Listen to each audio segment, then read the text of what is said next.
Shalom Bracha. Bezrat Hashem, j'ai étudié avec vous un sujet de la paracha de la semaine, paracha Shalach Lecha.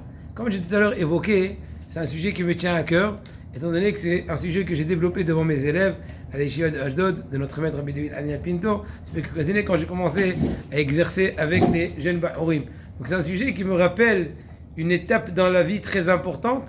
Mais en tout cas, le message qu'on veut ensemble étudier selon le Sefer de Ye'erav Alav Si'i du Gaon, Rabbi Gabriel Itah, que je vous lui donne et sur le thème est le suivant, qu'on veut qualifier, on veut caractériser la faute des explorateurs.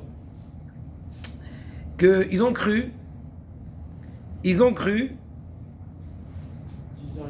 Oui, c'est bon, vous êtes attendus. La faute des explorateurs est qu'ils ont cru que Eretz Israël n'était qu'en cadeau pour celui qui l'a mérité, mais n'était pas en tant qu'héritage. Ça, c'est l'idée forte.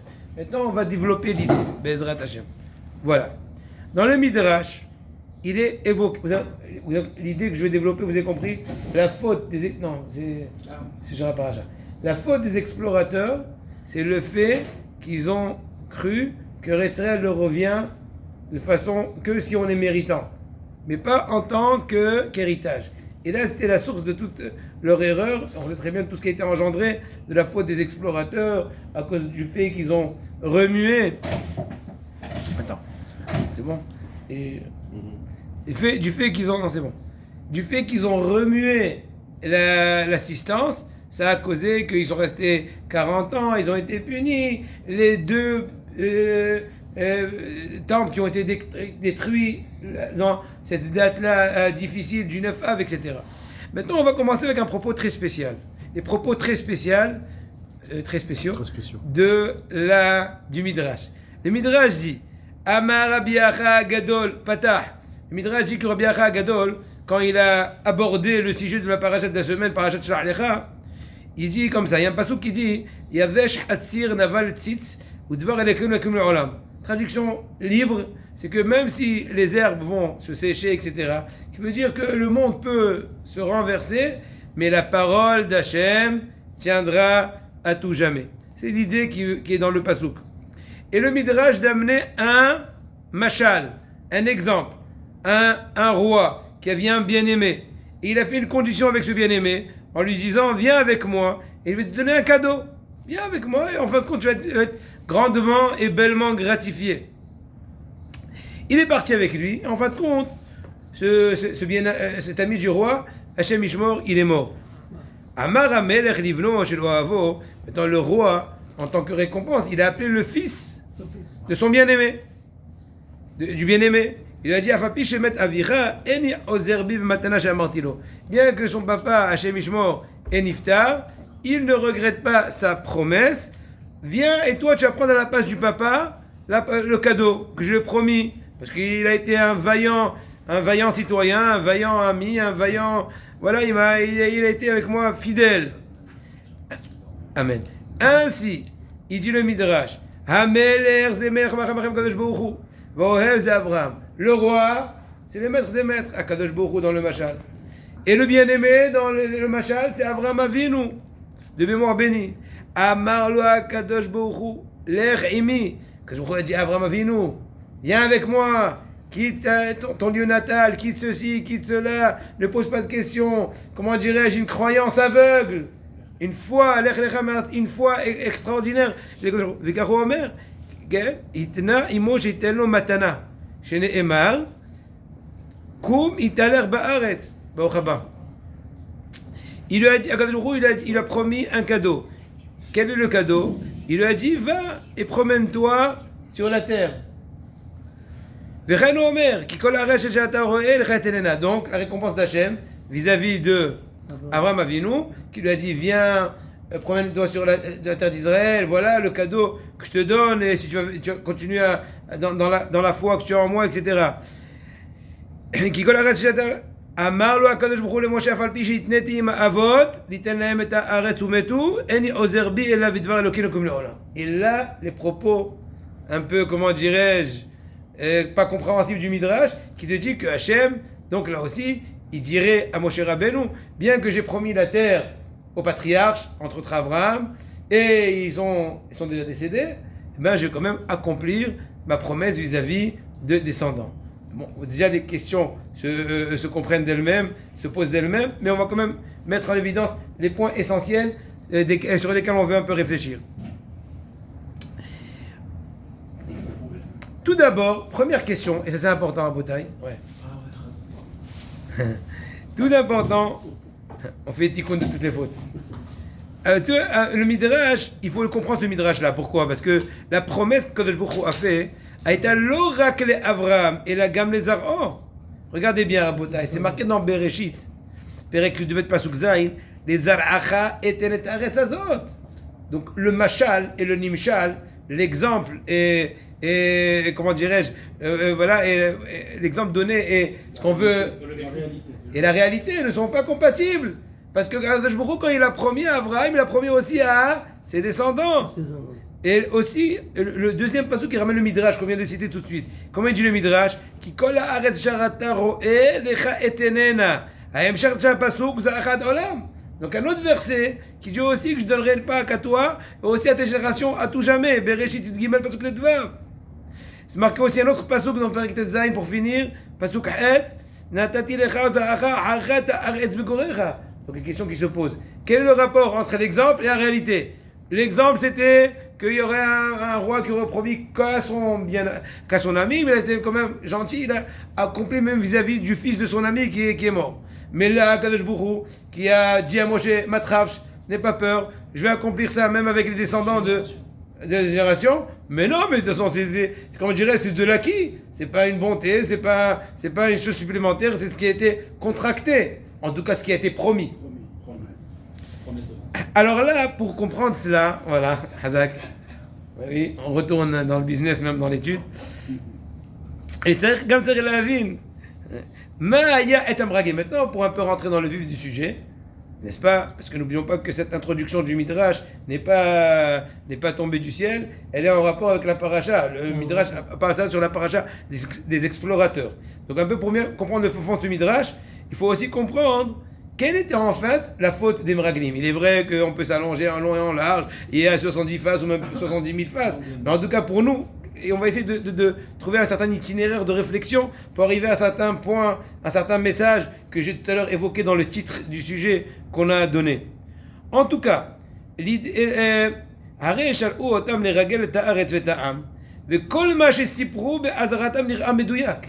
a priori, comment ce qu'on dit à l'œil nu, quand ils sont retournés avec un compte rendu de leur exploration, ils ont été, comment dirais-je, très exacts. Ils ont été. Pourquoi moi je suis pas en train de faire rouler quelqu'un. Je dis la vérité. De rouler quelqu'un. Je dis la réalité telle qu'elles sont. Tu dis la vérité. Amour F, oui, a priori. Efes qui aza'am ayoshev ba'aretz. Une description, il y avait des géants et ils sont puissants, etc. C'est ça pour le bien, d'accord, mais pour l'instant, a priori, ils ont fait un constat, comme ce qu'on dit.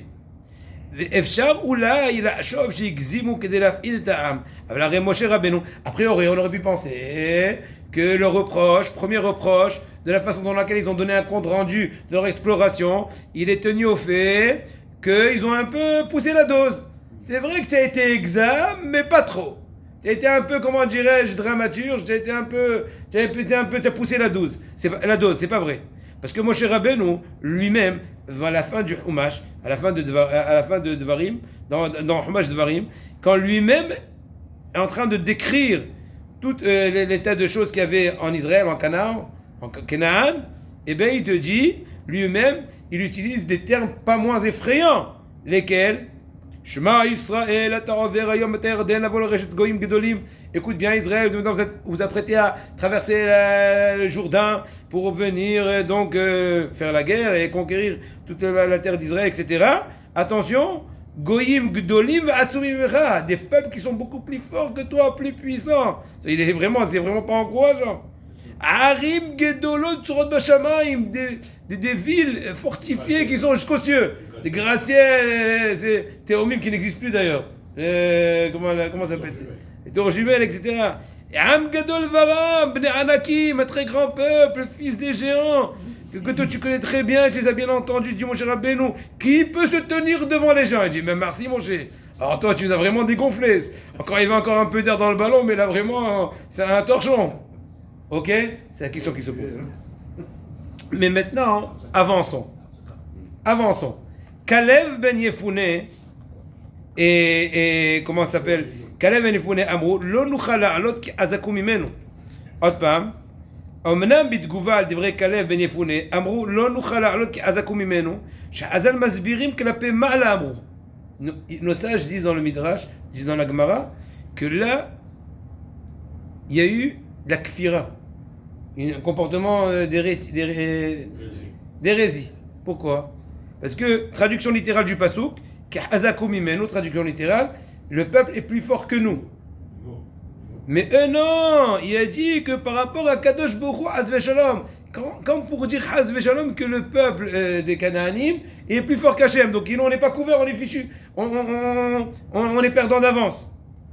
ואין לך יותר גדול מזה, אבל זה דורש ביאור, איך ייתכן לאדם בעל שכל להגיד שבן אנוש יכול להיות יותר חזק ממנו.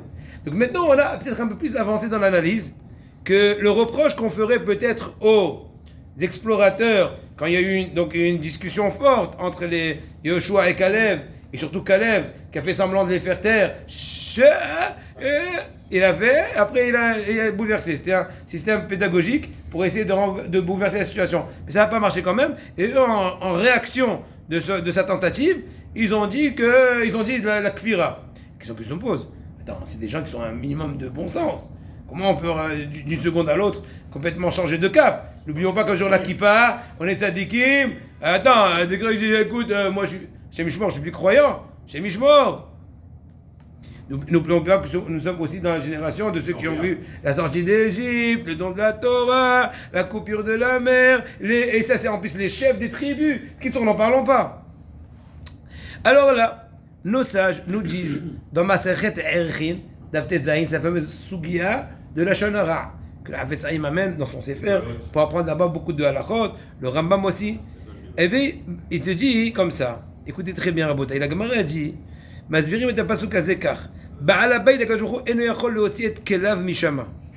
Plus que ça, donc la Gemara dit une nouvelle approche, une nouvelle, encore une fois, a priori quand on lit les choses telles qu'elles on ne comprend pas, quoi, te dit que Baal Habayit, Kadosh Baruch Hu, il n'est pas capable de débarrasser les ustensiles de son lieu, les ustensiles ou les habitants. Les Kénaani, ils sont rentrés ici, ils ont envahi, c'est comme le Sahara, ils sont partis, ils l'ont envahi, on ne bouge plus de là-bas. Là, la marche verte, mais c'est la khadra. Voilà, ils n'ont pas bougé de là-bas. Donc là aussi. Ouais, actéré. Là, non. Vous avez compris, cher ami? Donc la question qui se pose est à moi. Arrête, faites attention, il y a une certaine contradiction. Qu'est-ce qu'il dit? Le propriétaire ne peut plus, comment dirais-je, faire un changement dans son lieu. Donc s'il est propriétaire, il peut. S'il peut pas, il est plus propriétaire. C'est un peu contradictoire. Est-ce que Baal Habayit il peut pas? הם גם הוסיפו להגיד שהארץ אוכלת יושביה, אבל הרש"י שוב בעקבות אזל אומר שכל זה היה אמת, שבכל מקום שהלכו ראו אותם מתעסקים. On sait très bien une des autres médisances qu'ils ont dit, c'est que chaque lieu où ils allaient, là, il y avait des enterrements, des gens qui mouraient. Moi, les géants, c'est bon, on a déjà parlé tout à l'heure. Mais des enterrements, oui. C'est la première médisance. Première médisance qu'ils ont dit qu'on ne pourra pas, que Hazve Shalom, et l'ennemi Kenaani, il est plus fort d'Hachem, Hazve Shalom. Après, ils ont dit aussi qu'Hachem ne peut pas les balayer. Et maintenant, ils te disent, là, on allait, c'est une terre qui n'est pas bénite, je ne veux pas dire l'inverse, qui n'est pas bénite. Là, on va que des lévayotes, que des cortèges. Il n'y avait aucun mariage, que des cortèges, là, Maintenant, Rashi ramène qu'en fait, Hachem, c'est sûr qu'il avait une bonne intention. C'est vrai. C'était pas d'invention dans ce cas-là. Encore dans le premier cas, dire qu'Hachem n'est pas capable de les balayer, c'est vraiment de l'invention. Il faut comprendre ce qui s'est passé dans leur tête, dans leur calcul profond de ces grands personnages. Mais encore, par rapport au fait de dire qu'il y avait des lévayotes, c'était une réalité. Mais attends, réfléchissez un peu. Akadosh Baruch Hu, il a fait ça pour un peu troubler leur attention, pour les laisser, ne pas être trop aux aguets des fameux explorateurs qui sont en train d'étudier le stratagème, stratégie, etc. Très bien, très bien. Alors, nos sages, en fin de compte, dans la Gemara, Masechet Arachin, disent en conclusion que l'essentielle faute qui a été faite par les explorateurs, par les Meraglim, c'était la médisance de la Shonara. Comme ce que dit la Gemara, il dit comme ça. Tania Amar Bilazar ben Perta, Bour'e Kama Gadol Koach chez la Shonara. Viens voir comment est destructeur et incroyable la force destructive du Lashon Hara, de la médisance. D'où on apprend ça? Des explorateurs. Si déjà quand tu parles de la médisance sur des choses qui sont inertes, des pierres, des trucs, tu parles de Israël. C'est comme ça la punition qu'ils ont eue, on sait très bien ce qu'il y a eu à Shem Mishmor. Leur langue qui a pendu, il y avait de la vermine qui montait, qui descendait, etc. Une mort atroce. À petit feu, grave. Les deux temples le même jour. Shem Mishmor et les deux temples, on évoquait ça tout à l'heure, les Tchabéav, etc. À plus forte raison, une personne qui parle du mal sur son prochain. Il n'y a pas besoin de donner aujourd'hui, surtout malheureusement avec les médias d'aujourd'hui. N'en parlons pas comment véritablement des gens ont été tués par les médias. C'est même pas un exemple, c'est une réalité. Ni 1, ni 2, ni 10, ni 100, ni je sais pas combien. Bon. Donc, à plus forte raison, la gravité de la faute du Lashon Hara. La Gemara a posé une question. Mais la Gemara dit attends. Pourquoi tu veux t'attacher juste à la faute du Lashon Hara qu'ils ont parlé sur la terre d'Israël? Regarde le fait qu'ils ont dit, la kfira, de dire que Hazakum Imenu, que les Kenaanim ils sont plus forts qu'Hachem. C'est pire, c'est remettre en question la foi en Hachem. Comme ça qu'on pose la question. La Gemara répond Rekatu vayamutu anashim motzei dibat haaretz ra'a ro'im she'onsham hayad shedibru Lashon Hara ala haaretz. Et donc la Gemara dit c'est vrai, mais en fin de compte, puisque la Torah a conclu en disant dans notre paracha qu'ils sont morts de par le fait qu'ils ont parlé du mal sur la terre, c'est l'essentiel reproche qu'on a contre eux. Maintenant, ça n'empêche que nous, en tant que réflexion, parce qu'on veut comprendre le message profond de la Torah, c'est de comprendre pourquoi effectivement c'est plus grave la médisance, dans le cas présent, que la kfira qu'ils ont eue en disant que Kadosh Baruch Hu, Hazve Shalom, serait Hazve Shalom incapable de faire évacuer les Cananéens de Eretz Israël. Et là, on va plonger dans l'historique, dans la base des choses. Dans le Brit Ben Abetarim, il est marqué, quand Kadosh Baruch Hu s'est dévoilé à Abraham Avinu, dans le Brit Ben Abetarim, dans l'alliance des morceaux, ça s'appelle. Donc il a coupé des bêtes en deux moitiés, il est passé entre, le Siman de la Shekhinah qui était comme un feu, et Abraham Avinu entre. C'est une façon de conclure un pacte.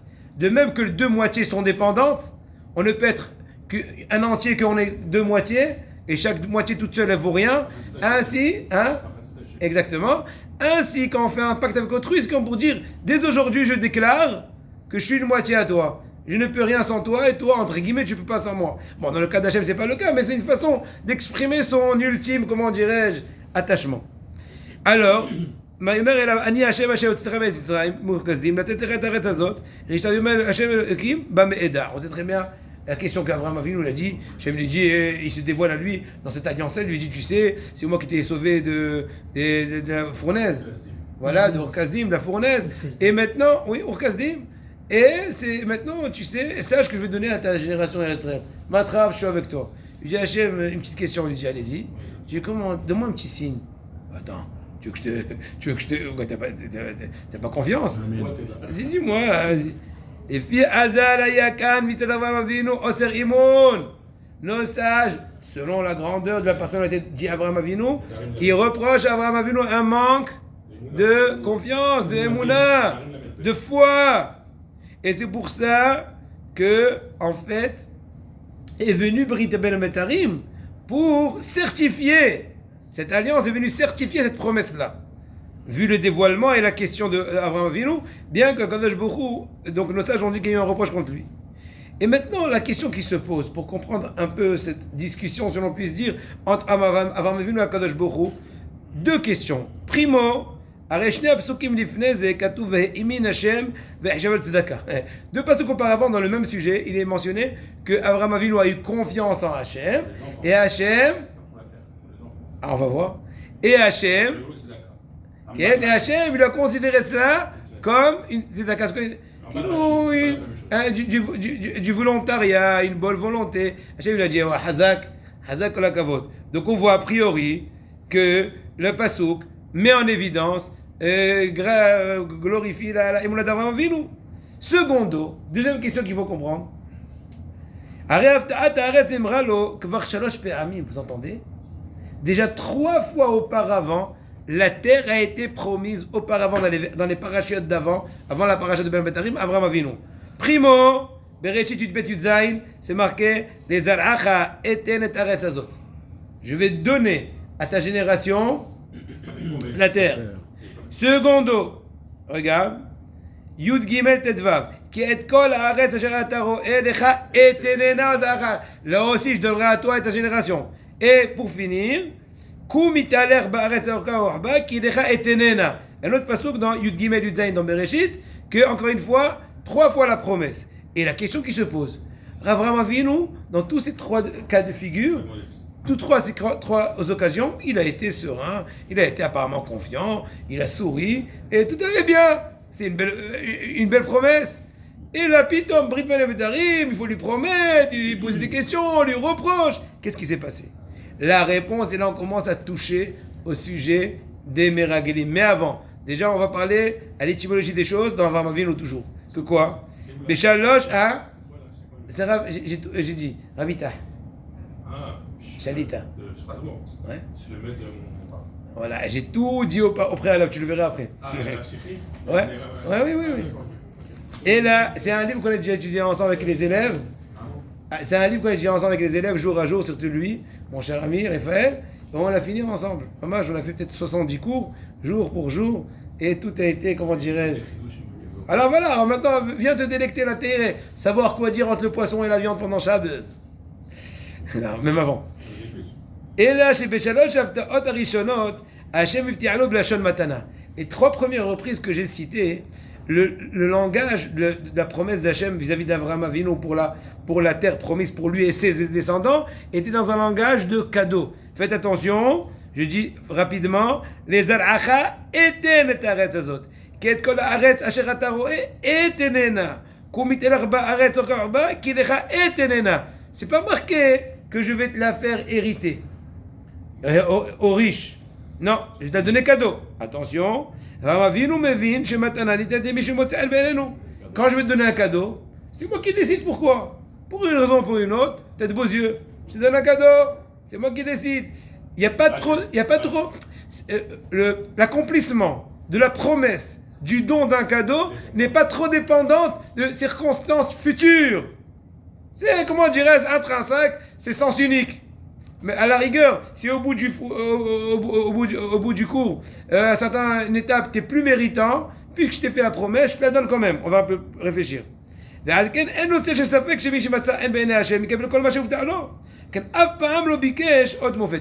les premières étapes où Hachem dit à Avraham Avinu, on va te donner en cadeau à toi, à tes générations, il dit merci Hachem, quel beau cadeau. C'est-à-dire, je n'ai aucun souci, je n'ai pas de doute que ce cadeau-là sera dépendant, peut-être sera annulé, peut-être il y aura une raison qui va venir abolir, entre guillemets, cette promesse. Aval, po zo hapa'am harishona, Hachem mavtiach lo et haaretz v'torat Yerusha, un langage d'héritage. Comme ce que je lui ai dit, je vais te donner en héritage à toi et ta génération. Je répète le pasouk. Vayomer elav, ouais. Ani Hashem, asher otetecha me'etz kasdim, latetecha ta'aretz azot, l'hérita.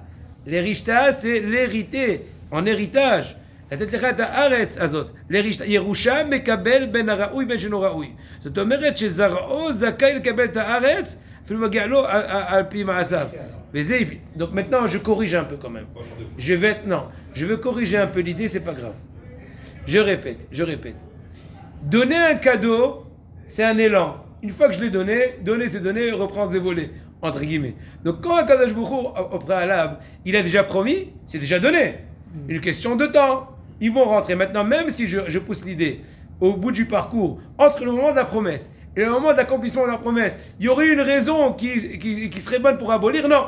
Hachem, une fois qu'il a déjà dit, qu'il a déjà donné, promettre, donner, c'est déjà donné. Ok. Mais quand je te dis, tu vas hériter, il y a une autre facette de compréhension. Hériter, des fois, hein, Faut qu'il mérite. il faut que tu mérites. זאת אומרת שזעו זכאי לקבל את הארץ אף אם לא... Non. Non, une seconde. Sois mon fils, donc tu te Ouais, comportes faut que comme tu mon mérites. fils. Il faut le mérite. Faut que tu Dans sois- le faut que tu langage prouves que de- t'es mon fils. Donc maintenant, là, Abraham Avinu, il dit, attends. Par quel moyen, après on va peut-être arranger un peu l'idée, mais pour l'instant on avance. Là, Abraham Avinu a eu la question, comment je peux savoir? Explique-moi comment ils peuvent recevoir la terre d'Israël comme des héritiers, même s'ils ne seraient pas méritants. Explique-moi par quel mérite, par quelle façon. Ça dévie du chemin.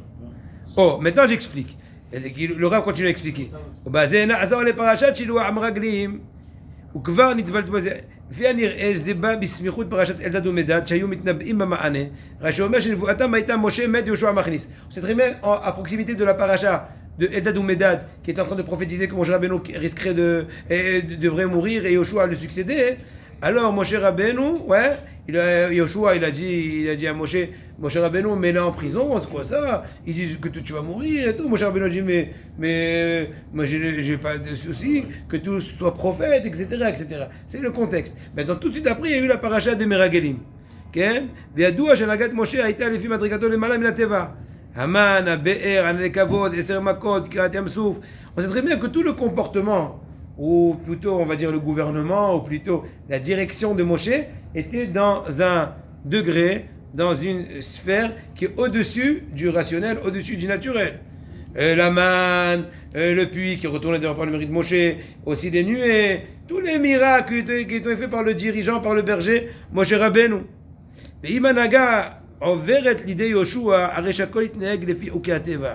Donc, si par contre on va transmettre, comment dirais-je, la direction à Yoshua, les choses vont descendre de degré.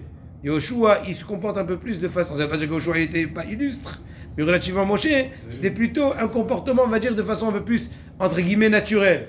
Chose qui est des fois aussi voulue. On n'a pas toujours la capacité de vivre dans une haute tension, mais en tout cas.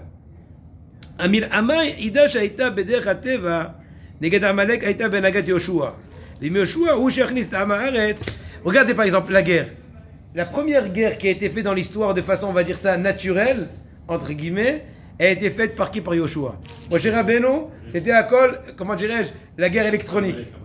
Ouais, la guerre électronique. La première guerre. Ouais, il levait les mains, truc, Nahash, Saraf, tout. Mais la première guerre qui a été faite entre le peuple d'Israël contre le premier ennemi, Amalek, c'était Yoshua. Donc, maintenant, qu'est-ce qui se passe? Donc, maintenant, c'est la juxtaposition. Étant donné qu'il y a une juxtaposition entre la prophétie de Eldad et Medad qui disait que Yoshua, c'est le futur dirigeant. Comme pour dire, préparons-nous à un stratagème un peu plus naturel, on va quitter la sphère des miracles. Comme l'exemple de Yoshua qui a fait la première guerre contre Amalek. Donc, un des stratagèmes premiers pour commencer à préparer le terrain terrestre, ou plutôt matériel, pas trop miraculeux, c'est déjà explorer. Envoyer des explorateurs. C'est la juxtaposition entre ces deux parachutes. Mais on n'a pas fini. מובן מאליו שאין פירוש הדברים שהשם נוטש את העם ועוזב אותו, אלא שמכאן והלאה. Donc c'est sûr que c'est pas une expression qui veut dire que Kadosh Baruch Hu est en train de nous délaisser. Ça y est, jusqu'à maintenant je vous aimais, maintenant débrouillez-vous. Non. Jusqu'à maintenant, Kadosh Baruch Hu, il nous a fortifié notre foi, il nous a construit la foi, et maintenant passer, comment dirais-je, à l'exercice. Je vais maintenant vous confronter avec ce qui paraîtrait à l'œil nu naturel, mais qui dans le fond est aussi miraculeux, mais un miracle un peu plus caché, qui nécessite un peu plus de froid, un peu plus soi-disant d'investissement, sans pour autant octroyer à ton investissement la gloire de la réussite, etc. Maintenant, המרגלים שהיו נשיאי ישראל לא הסתפקו לרגע בכל יכולתו של השם. Donc les chefs de tribu, ils n'avaient à aucun instant un doute de la puissance d'Akadosh Baruch Hu. ואם משה היה מכניסם, לא היו מתלוננים. אפס כעז העם. Si c'était Moshe qui devait les faire entrer en Israël, eh ben il n'aurait pas eu un seul moment de question de dire écoute Moshe, le peuple est trop puissant, on risquerait de faire faillite dans la guerre. Pas du tout. Étant donné qu'on est dans le domaine du surnaturel. C'est la guerre des étoiles. C'est la guerre, comment dirais-je, de l'an 2000. Bon, déjà passé l'an 2000. Etc. Hachem, il a aime lachem, v'atem ta'arishun. Moshe Rabbeinu, c'est quoi l'histoire? Il dit rien que vous taisez-vous. Hachem va te faire la guerre. Acte-toi. casse pas les pieds, commence pas à grogner, tais-toi, fais des tfilotes et tout. Donc c'est Moshe Rabbeinu. Aval, maintenant, le calcul profond, on va dire la fine erreur qu'il y avait vis-à-vis des explorateurs, c'était que quand maintenant ils ont compris le nouveau stratagème, que maintenant la direction d'Am Israël passerait aux mains de Yoshua, ils ont dit ouais, Alina, maintenant Yoshua c'est un peu plus naturel, il faut déjà explorer, etc. Et alors, là ils commencent à voir la réalité telle qu'elle est. Écoute, il faut être réaliste. Jusqu'à maintenant on était surnaturel, mais maintenant on va devenir réaliste. On devra confronter des réalités, des stratégies. Donc, à la rigueur, on a le droit de dire notre véritable avis. On ne va plus maintenant d'être comme la Emouna, comme ce qu'on fait avec les Admorim et les Rabbanim. Tu dis, ça y est, le Rav, il a dit, on y va. Tu dis, non, maintenant Yoshua, c'est lui qui a fait la première guerre de façon terrestre, de façon naturelle, Ishtadlut. Aval Mishim Sera, Naga. Le Nissim, Kol Alze, le Nuchal. ועוד דבר שני, והוא העיקר, הם היו בטועים שאת ארץ ישראל בדרך מתנה. Et là, c'était le titre que j'ai dit tout à l'heure, au début du cours. Ils étaient convaincus que la terre d'Israël a été donnée au peuple d'Israël qu'en tant que cadeau. ומתנה זכאי רק מישהו ראוי ומוציאן בעיני השם. Je vous ai promis tout à l'heure, ça fait exactement 6 minutes plus ou moins, de rectifier l'idée. Maintenant, je la rectifie certainement. Je n'étais pas sûr de mon coup, maintenant je le dis certainement. Quand une personne, ou là en question il était question d'Akadosh Baruch Hu, a promis en tant que cadeau la terre d'Israël au peuple d'Israël, eh bien un cadeau est variable. Nouvelle vue. Non, tu as senti que j'ai un peu... Un cadeau est variable, c'est-à-dire que je t'aime bien, je t'ai promis, je vais te le donner, mais entre-temps, si jamais je vois que ton amitié a été, comment dirais-je, aboli, ou tu n'es plus fidèle à notre amitié, eh ben j'ai plus de raison d'être, comment dirais-je, trop généreux avec toi, parce que je vois que toi-même tu n'es pas fidèle.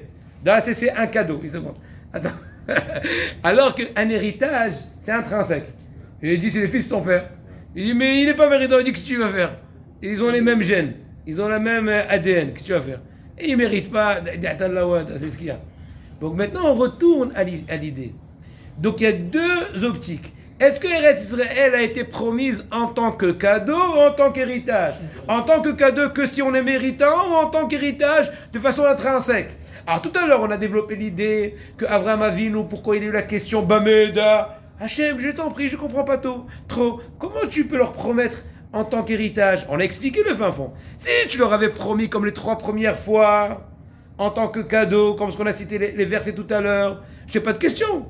Pourquoi? Parce qu'un cadeau, t'es méritant, t'auras, t'es pas méritant, t'auras pas. Eh ben, il dit, écoute, merci à Hachem pour le contrat, pour la proposition. Et je suis heureux, mais à moitié, parce que je sais pas si on pourra tenir la route avec ce contrat. Mais quand Hachem lui dit dans la fois suivante, avec Brita Ben Etarim, écoute, je te donne en héritage, on dit, waouh, là tu me surprends. Ça veut dire que même si je suis pas méritant, je la reçois quand même. C'est déjà, comment dirais-je, partie gagnée. Mais dis-moi par quel mérite? Quoi? Parce que moi, avant Avinu, je vois qu'ils vont fauter, destruction, etc. Qu'est-ce qui se passe? Et là, Hachem, on l'a quand même reproché selon son haut niveau, qu'il fallait quand même pas poser de questions, mais en fin de compte, Hachem a eu, entre guillemets, besoin de se dévoiler, de faire la promesse de Brit Ben Metarim, etc. Maintenant, pour retourner à notre histoire, les Meragelim, primo, on a dit qu'ils ont eu la conception de comprendre que la terre d'Eretz Israël a été donnée en tant que cadeau. Pas en tant qu'héritage. Cadeau, c'est très dépendant. Peut-être qu'on l'aura, peut-être qu'on l'aura pas. Si on est des vaillants enfants, des vaillants fidèles amis, fidèles serviteurs, on va le recevoir. Si on se comporte mal, on se comporte mal, on va pas le recevoir. Donc eux, quand ils vont aller explorer, ils ont aussi l'introduction de qui? De la Doumedad, que la direction d'Eretz Israël a été transmise, de Am Israël a été transmise à Yoshua, de façon un peu plus naturelle. On a dépassé le cap du surnaturel. Donc, on passe au naturel relativement à Moshe, c'est Yoshua. Secondo, nous on comprend les 3 premiers versets de Avraham Avinu, que Eretz Israël n'a été promise qu'en tant que cadeau, 10 choses qui est encore dépendante du comportement d'Israël. Et là, ils sont obligés d'être réalistes dans leur compte rendu de leur exploration. Est-ce que la terre elle est vraiment bénie ou pas? Ils ont dit, écoute, on a vu des cortèges, des lévaillotes. Ils ont dit, écoute, on a vu des trucs. Il faut être réaliste, parce que je veux dire, non, on va fermer les yeux comme Moshe Rabbeinu. Fais du brouhaha, ça y est, on va gagner. Non. Maintenant, on continue. Un cadeau. Un cadeau. J'ai le droit de le reprendre ou pas? Non, alors je me demande. Si je l'ai déjà donné. Non, tu as raison. Non, je suis d'accord. Non. Je ne dis pas tout à l'heure, parce que tout à l'heure on a dit à l'inverse. C'est pour ça que j'ai dit oui. En tout cas, tu as raison. A priori, on peut aussi comprendre l'inverse. Mais maintenant, pour le déroulement de notre idée, on comprend que quand je t'ai fait une promesse de cadeau, on va ajouter cette idée, vu la fidélité que tu me portes, si je sens au milieu du parcours que tu es plus fidèle, écoute, excuse-moi monsieur, toute la raison du cadeau c'était pour la fidélité, est-ce que je vais pas être un bébête, te donner quand même le cadeau maintenant que tu es en train de donner un coup de pied? Je veux dire, plus merci de donner un cadeau. On a compris l'idée. Voilà, mise à jour. Maintenant on continue. Aïe. Attends, on n'a pas compris. Ve'alken, regardez Abotai, כשהם רואים את עוצם כוחם הם חושבים כי חזקו ממנו, זאת אומרת אם הוא חזק זה מהשם. Nouvelle vue des choses. On a dit dans le pasouk de la paracha de la semaine, on verra B'Hashem Shabbat, dans paracha des Mraglim, qui hazaku mimenu. Ils ont dit, écoute, mais, au début, nos sages disent que chaque fois quand tu veux vendre un mensonge, déjà gonfle un peu. Tu dis, la cala elle est belle, mais, c'est le mais. Toute l'introduction laisse tomber, le mais oui, mais, écoute, sa mère elle est guillaume, elle dit, va toi, elle. Non, c'est un pour rigoler. Mais dans la même chose aussi, ils ont dit la terre est Israël, mais, je dis c'est quoi le mais? Il dit Hazaku mimenu. C'est quoi Hazaku mimenu? Traduction littérale, il est plus fort que nous. Mais nos sages ont dit non, plus fort qu'Hachem, Hachem Ishmo. Non, maintenant il dit Ravita, Shalita. Non, oui, mais maintenant il dit quoi la profondeur de ça? Hazaku mimenu, peut-être qu'Hachem, c'est d'Hachem qui sont devenus plus forts. Hazaku mimenu, de Hachem, il y a une telle situation qu'ils sont plus puissants que nous les ennemis. C'est brûlant d'actualité entre parenthèses. Donc on n'est pas en train de dire qu'ils sont plus forts qu'Hachem. Hachem les a fait plus forts par rapport à nous. On a l'impression de comprendre le Midrash. D'ailleurs, il y a une compréhension comme ça aussi. Qu'ils sont plus forts qu'Hachem, Hasve Shalom. Non, mais puisque les Meraglim, c'est des tzadikim, il faut comprendre un peu plus profond, plus réel. Hazaku mimenu, ça vient d'Hachem qui sont plus forts que nous. Pourquoi? Parce que peut-être nos fautes ont causé le fait qu'on n'est plus méritant du cadeau. Parce que la promesse d'Eretz Israël, c'était en cadeau. Un cadeau, peut-être on est plus méritant. Donc moi, je suis très réel, je suis réaliste. Moi, nous les explorateurs, on vous dit l'état de choses réel. On est, comment dirais-je, fidèles à notre mission. Ils n'ont pas fauté, donc ils doivent être punis. Bon, non, mais il y en a la réponse. Non, tu poses moi une question, je répondrai après, une seconde, oui. Oui, une seconde. On se renforce. Hein? Si on ne se renforce pas, on ne peut pas l'avoir. Effectivement. Donc, qu'est-ce qui se passe? Ils renforcent nos ennemis pour que nous on se renforce. Si on ne va pas de exactement, c'est le message pour l'instant. Pour l'instant, c'est le message que j'ai voulu dire. Maintenant, il pose une question. Rappelle-moi ton prénom, cher ami. Rappelle-moi, s'il te plaît. Eliaou. Au Rabat. Et je voulais te dire. Il dit quand même, alors, donc selon cela, au Hachem, j'ai été un très bon avocat des Meragelim, donc ils n'ont plus de faute. Non. Selon leur haut degré, tu l'as dit toi-même de toute façon, ça fait 28 minutes, tu l'as dit toi-même que quoi? Qu'on leur reproche qu'ils n'ont pas approfondi, encore une fois, selon leur haut degré. Nous, on est vraiment très loin de tout cela. Selon leur haut degré, pourquoi tu n'as pas su, comment dirais-je, approfondir encore plus? Que, en fait, le fait qu'Hachem te fait ça, c'est pour te mettre en épreuve. C'est pas venu pour comment dirais-je, te désespérer. C'est comme tu dis la moitié du verre qui est plein, un truc. C'est vrai que je suis réaliste, la moitié est vide. Mais dis que la moitié est pleine. Au lieu de dire, écoute, je vous dégonfle, ils sont balèzes, je dis, ah bota, ils sont balèzes, mais c'est rien. Mais tu as dit la même chose. Tu as été réaliste, tu as été fidèle, tu as été, comment dirais-je, même selon leur compréhension, attention, on n'a pas fini le calcul. Même selon leur compréhension que Retzrel a été donné en tant que cadeau. Même selon leur mahalach. Bien qu'on va voir tout de suite après l'inverse. Mais même selon leur mahalach, ils auraient dû, comment dirais-je, aller plus loin. A priori, selon ce stratagème de réflexion. Pour continuer, dans le poser une question, vous vous souvenez, dans la Gemara Maseret Ha'achin, on dit qu'une expression dans la Gemara un peu contradictoire. Il dit le propriétaire ne peut pas faire sortir le locataire. Comme ça la Gemara dit que Ilou Hachem Hasve Shalom, il ne peut pas faire sortir les goyim d'Eretz Israël pour que le peuple d'Israël qui vient de sortir d'Égypte va rentrer.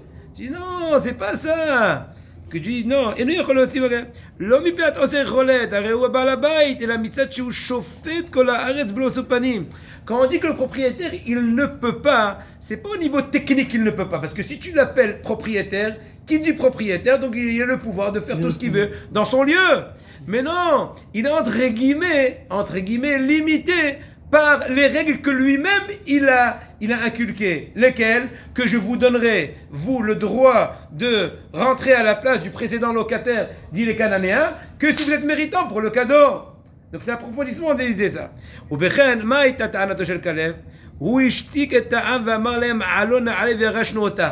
Regardez, il dit Ravita, Hashem Shmoroto, un dikdouk extraordinaire. Comment il leur dit Caleb? Allez, on va monter, on va hériter la tête d'Israël. Il leur a pas dit, allez, on va prendre le cadeau d'Hachem. Allez, on va se renforcer dans la Yiddishkeit. Et on va prendre le cadeau. On va recevoir l'héritage. Oh, héritage, matrache. J'ai pas dit que tu vas continuer à être fray. Dire balk, ça c'est notre problème. Il y a Olam Haba et tout. Mais par rapport à la promesse d'Eretz Israël, n'oublions pas qu'on a dit dans le stratagème de Bris Ben Evdarim qu'elle a été promise en fin de compte dans l'étape finale en tant qu'héritage.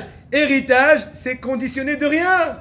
Même si c'est un enfant qui est, comment dirais-je, rebelle, eh ben il est le fils de son père. À moins qu'à son père le déshérite, mais c'est déjà une action, comment dirais-je, négative, anti, mais bon, de façon naturelle, il est censé recevoir tout l'héritage de son père, comme tout héritier.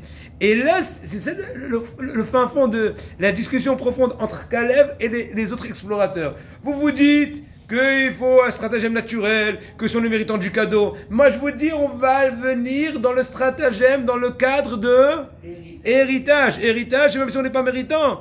D'ailleurs, regardez bien. Chez Retzrel, et avec Matana, il a Gam Yerusha, comme j'étais Hachem Avraham Avinu. Et donc, vous avez compris, en tout cas, la première, il rajoute un peu, il radoucit un peu, parce qu'il y a plein de trucs qui disent que Dir Balak comporte mal en Retzrel. Et elle rejette les fauteurs. Et voilà, elle vomit les fauteurs.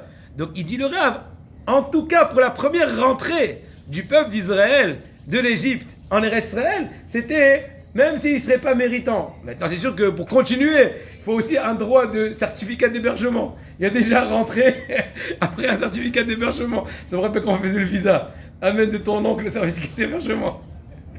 Alze, lo haya lam raglim tshuva.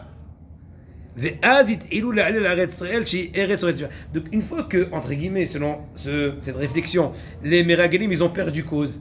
Ils ont vu que Caleb, il les a surmontés. Il les a, entre guillemets, étouffés au niveau de réflexion. Ils ont commencé à chercher des nouveaux horizons. Des nouvelles raisons. Quoi? Commencer à parler sur Israël, sur les habitants, c'est des gens spéciaux, il y a des géants, là, il y a plein de lévayotes. Maintenant, on comprend très bien, chers amis. On a posé la question tout à l'heure. On a dit que la Gemara pose la question. Pourquoi on reproche essentiellement aux Meraglim la médisance, n'est-ce pas? Pourquoi on leur a pas reproché la kfira, les hérésies, qui ont dit que Hachem ne peut pas balayer les goïms, Hachem, ils sont plus forts que lui? Non, parce qu'on a contourné le sens. Quand au début ils ont dit qu'ils sont plus forts qu'Hachem, ou quand on dit qu'il ne peut pas les balayer, c'est pas dans le sens d'impuissance, comme le sens qu'il y a un cadre de conditions, de cadeaux méritants, stratagème naturel. Mais maintenant, selon la compréhension de Caleb, une fois qu'il les a contredits, les a contrecarrés, il leur resterait juste à faire de la médisance. Et là, ça marche pas ça, allez, peu importe. Vous savez, des fois, quand on veut pleurer, toute bonne raison et toute bonne cause et toute chose est une bonne raison pour pleurer. Bon, encore une fois, selon leur degré, parce qu'on sait très bien aussi qu'il leur était reproché le Nisayon de la Kina, ils avaient la jalousie, ils voulaient continuer à être des chefs. Bon, c'est dur de dire ça sur des gens géants, c'est très très fin, mais bon, le Zohar, comme ça dit. וזה אומרים אזל, כי כל עתם היה שוצאים ולא בגלל הדברים. ובעל הבית, כי מבחינתם היה מתנה וכל העדה, maintenant, mais malheureusement, entre-temps, pas entre-temps. Et donc, en conséquence de cela, toute l'assemblée d'Israël a été influencée.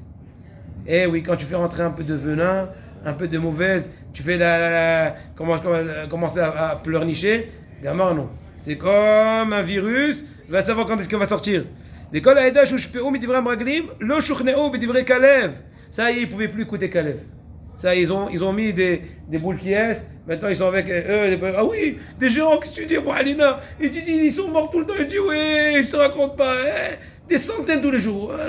Et il dit, écoute, ils ont complètement désisté. Donc là, ils commencent à pleurer, cette nuit-là. Et ils ont passé toute la nuit en pleurnichant. Moshe, changement de gouvernement, bouleversement, Kitsour, arrête. כן? ויהושע בינו וכאלה ולפונית, אילו הסתור דברי המרגלים מצד דיבת הארץ, גם היו, mais non, l'écoutez pas, on était là-bas, venez voir les beaux fruits, revenez voir la beauté, זבת עליו ודבש. גם רגלים, והביא אותנו אל הארץ הזאת ונתנה לנו, אך בשם אל תמרודו. לא צריך להיות, qu'est-ce que vous dites? Excusez-moi. Quand il y a des fruits. Oui, tous, ils leur ont dit, voilà, on vous a montré la beauté des fruits. Chacun, ils avaient une intention différente. Les meragelim, ils avaient l'intention de dire, regardez, quel fruit. Là, Estor, regarde quel raisin comme une pastèque. Ça fait peur. On va savoir, demain, on va devenir, nous, des astronautes, on va devenir des je sais pas quoi. Je dis, non, on veut notre truc normal. Je dis, mais non, regarde la beauté, la richesse. Toi, tout le temps, en Égypte, tu mangeais des raisins secs, c'était la pauvreté, regarde maintenant la richesse. C'était pas comment tu vois, encore une fois. L'autre idiot qui est devenu un maglim, etc., etc. Plus que cela, donc il leur dit, n'ayez pas peur. Hachem va nous donner dans tous les cas Israël parce qu'il n'y a pas besoin d'être tzadikim comme au degré qu'ils ont cru, les maraglim. Et pour finir, on retourne au propos du Midrash. On a commencé avec les propos du Midrash. Pour ceux qui n'étaient pas là au début, c'est une occasion de rattraper à l'envers. Et le Midrash nous avait dit qu'il y avait un certain machal, un certain exemple d'un roi qui a dit à son bien-aimé, viens avec moi, fais avec moi des petites balades et t'en fais pas, je vais te gratifier. Je te paye pas à l'heure, je te paye un chèque du roi. Et entre-temps, l'ami est niftar, et il lui a dit, écoute, n'aie pas peur, je vais quand même garder ma promesse, je vais donner au fils de mon ami. Ça c'est le machal, d'accord? Son papa n'a pas pu être gratifié, ben son fils il vient à sa place. Ainsi j'ai le Midrash en introduction de l'étude des Meraglim. Akadosh Baruch Hu a dit à Avraham Avinu, mon bien-aimé, je te promets Israël. Ah, il n'a pas pu le recevoir annulé le patriarche. Hachem dit à Moshe Matrach, la parole d'Hachem va jamais être annulée, on le donnera à leurs enfants. Et là on a posé la question toute simple. L'exemple et la réalité ne sont pas compatibles. Dans l'exemple, le roi n'a promis qu'au papa, pas au fils. Alors que dans la réalité par rapport à Avraham Avinu, il n'a pas promis qu'à Avraham, il a promis aussi à ses enfants. Donc c'est pas une espèce de surplus. C'était un des articles du contrat, une des possibilités. Donc c'est pas compatible la réalité et l'exemple que le Midrash veut agrémenter. Alors selon tout le stratagème qu'on a fait, le long marathon qu'on vient de faire maintenant, au Hachem, eh ben ça se comprend bien. Pourquoi? Regardez bien, le Midrash, il n'a pas pour rien amené le pasuk spécifique qui s'appelle Kum mitaler ba'aretz orka lohba kelecha etenena. Hachem, il a dit à Avraham Avinu, entre autres, lève-toi, marche dans la terre, à droite, à gauche, vais de cette terre. D'ailleurs, Agav, la Gemara, elle apprend de ça dans Masechet Baba Batra, qu'il est des cas où on peut acquérir un sentier, Hazaka, en marchant dessus. Pas toujours, en tout cas, la personne d'Avraham Avinu. וגם אם בשאר פסוקים זה הוזכר, אבל כולם בלשון מתנה. C'est vrai que dans tous les psukim qu'on a dit tout à l'heure, il a été mentionné les descendants d'Abraham. Mais dans quel registre? De cadeau. On a déjà dit tout à l'heure, qui dit cadeau, c'est conditionnel. Si le mérite reste encore. Si tu es plus méritant, la fidélité a été, comment dirais-je, abolie ou j'en sais rien, j'ai plus de raison d'accomplir ma promesse de cadeau. Parce qu'elle a été au préalable. Et là, je profondis. Au préalable, qui dit cadeau? C'est comme si j'ai dit expressément la condition tant que la raison du cadeau est là. Vous comprenez bien? Une personne qui fait hériter son fils, et il dit pas tant que tu es mon fils, je suis ton fils. À moins qu'il le déshérite. C'est une action vraiment, comment dirais-je, désamorcée. Mais, quand je dis je te donne un cadeau, pourquoi je donne un cadeau? Parce que je t'aime bien. Pourquoi je t'aime bien? Parce que tu es fidèle. C'est comme si j'ai dit, et si tu t'es pas fidèle, je t'ai jamais promis de cadeau. Ça atténue la question tout à l'heure à vous. Vous vous rappelez en tout cas. Je réponds à cela. Et donc, là aussi, donc c'est ça ce qu'il dit le Midrash. Malgré le fait que Am Israël, en fin de compte, a priori, n'ont pas été valeureux, ils avaient encore les fautes. Et donc, c'était a priori une bonne raison de ne pas accomplir le cadeau. Udvar Elokem yakum leolam, il dit le Midrash. Que quoi, la parole d'Hachem va rester bon. Pourquoi? Selon notre compréhension, parce que la promesse a été faite aussi en tant que héritage. Héritage n'est pas conditionné. À Botaï, pour finir, je vais résumer l'idée en un mot. Alors concentrez-vous. C'est bizarre, ils n'avaient pas encore fait les fautes. Pourquoi ils disaient on ne mérite pas? Quand c'est Shlach Leras au début du désert, ils n'avaient pas encore fauté. Ni le veau d'or, ni rien du tout. Quand ils sont sortis d'Égypte. Bonne question, il faut réfléchir. J'entends. Non, bonne question, il faut réfléchir. Je vais pas te tourner, tu vois, de la margarine. Il faut réfléchir. Je peux te répondre, mais je suis pas certain, donc je reste comme ça. Je te donne le kiff que Zama à la fin du Dvar Torah. Mais ça n'empêche qu'il faut quand même résumer. Hier, j'ai parlé avec un ami, je lui ai expliqué un sujet profond. Et je lui ai dit, tu sais ce qui me dérange des fois dans des cours, que celui qui te transmet le cours, il te fait ni une intro, ni une conclusion. Et ça fait perdre le public. Les gens, ils sont comme ça, c'est pas ce qu'il veut d'eux. Donc maintenant, moi, ceux qui étaient à l'intro, tant mieux. Et bien, ceux qui n'étaient pas à l'intro, j'ai un cadeau pour vous, la conclusion. Ou plutôt, le résumé, le concentré, avec l'aide d'Hachem. Le message de la paracha, en un mot, est le suivant. Le fin, selon ce stratagème de Ravita Arshadita, bien sûr, il y a 70 facettes à la Torah. Le fin fond de la faute des Meragelim, on a dit en un mot, était le suivant. Qu'ils avaient une fausse conception de la promesse de la terre d'Israël. Ça, le message. Maintenant, le fin fond de la sauge est le suivant. Eux, ils ont compris, pour les versets qu'on a développés, etc., que la promesse était en tant que cadeau. Et on va du principe qu'un cadeau, la promesse est suspendue que s'il est méritant. Donc eux, ils ont dit, étant donné que Moshe Rabbeinu maintenant, il est en train de nous quitter, et Kadosh Baruch Hu veut que Yoshua se comporte de façon naturelle, parce qu'on a vu qu'il a fait la guerre naturelle. Et donc, d'ailleurs, c'est pour ça aussi qu'on a été envoyé en tant qu'explorateur. C'est une démarche naturelle. On n'est pas dans le surnaturel comme Moshe Rabbeinu, la manne, le BR, Kiat Yamsouf, les 10 plaies et tout, non. D'accord? Donc il faut que ce soit réel dans notre compte rendu. Et donc on a même peur de ne pas être méritant, vu les fautes, soit qu'on aura dans le futur, parce qu'on a dit aussi qu'Eretz Israël, une des conditions de recevoir, c'est pas juste rentrer, c'est aussi tenir le coup.